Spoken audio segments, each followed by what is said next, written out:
Hi, I'm Ben Tsuda. Welcome to my poster, Neuromodulators Support Multiple Behaviors Through Separation of Overlapping Synaptic Memory Regimes. Humans and animals behave differently depending on their underlying neural state. Imagine a monkey in the wild that spots an interesting mushroom. Whether the monkey decides to approach and consume the mushroom, taking the risk of possible poison, or decides to turn away and look for safer food, depends on how hungry he is. A starved monkey will leap forward and devour. A satiated one will forego the risk. This example represents how our behaviors change not only as a function of stimuli and context, but also with respect to underlying internal state, whether it be mood, arousal, or other cognitive state. Given exactly the same stimulus in the same context, depending on the underlying neural state, for example hunger, the monkey may exhibit different, even diametrically opposed, behaviors. Such alterations in underlying neural states are strongly linked to neuromodulators, a class of molecules that influence neural communication in the brain.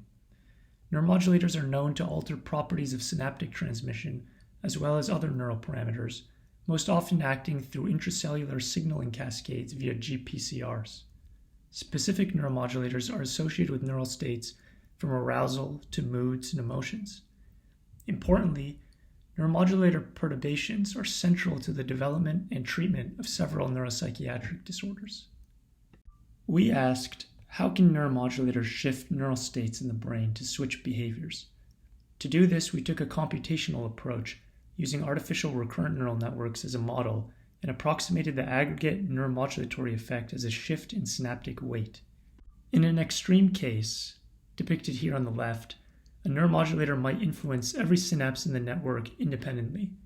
This could result in a new network, network 2 here, completely unrelated to the original network 1. Unsurprisingly, this could support new behaviors. However, neuromodulators in the brain do not act in this way. They most often influence target synapses in a similar manner, at least directionally. Our model, depicted on the right, adopted a global scaling factor, either amplifying or dampening all weights in the network by the same amount. A convincing test of whether such a neuromodulatory model could support opposing behaviors is the modified go-no-go task depicted here. In this task, the classic go-no-go task occurs with no neuromodulatory effect present. We then apply the neuromodulatory effect to all weights in the network to see if we can unlock a new behavior, behavior 2. We found that this simple model of neuromodulation could in fact support diametrically opposed behaviors in a single network, shown in the bottom left.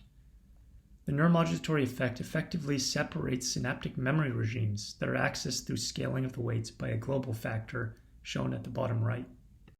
One may imagine that simply scaling the weights in the network may simply shift activities of neurons in a relatively simple manner.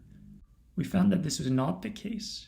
Both average network activity, shown on the left, and individual neuron activity shifts, shown on the right, were unpredictable and varied. This was supported by evidence from individual neuron activities after neuromodulation. Here we show the activity patterns of 7 example neurons with and without neuromodulator present. Neural dynamics were not predictable and quite complex, reminiscent of the observations in the neuromodulatory systems of lobster stomatogastric ganglion and other lower organisms. We then asked how much of a network would need to be neuromodulated to unlock different behaviors. To test this, we neuromodulated subpopulations of different sizes in the network and assessed if the network could still support 2 opposing behaviors.